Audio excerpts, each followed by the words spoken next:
My Samsung Galaxy S25 Ultra just received March 2026 software update and the size is 565 megabyte.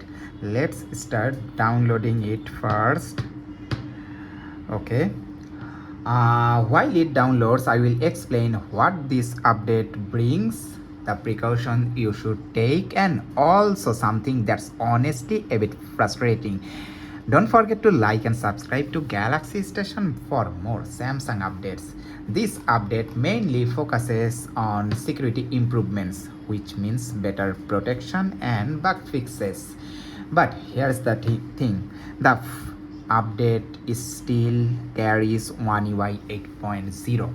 After the S26 series launch, I was actually expecting One UI 8.5 by now. This is April.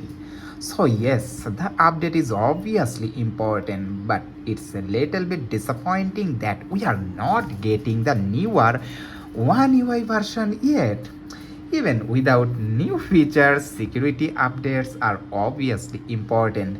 They protect your phone from malware, vulnerabilities, and data risks. There are some precautions you need to take before any software update, whether it's iPhone or Samsung.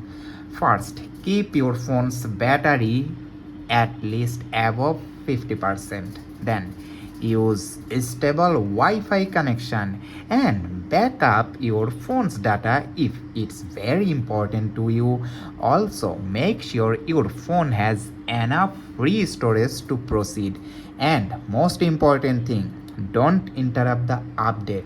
Never stop the update during installation.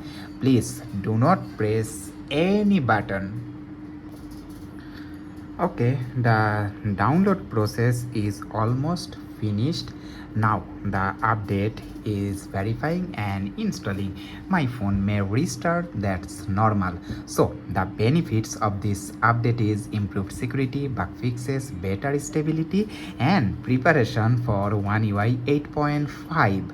So overall, this is a important update but not exciting. We are still waiting for One UI 8.5 Samsung.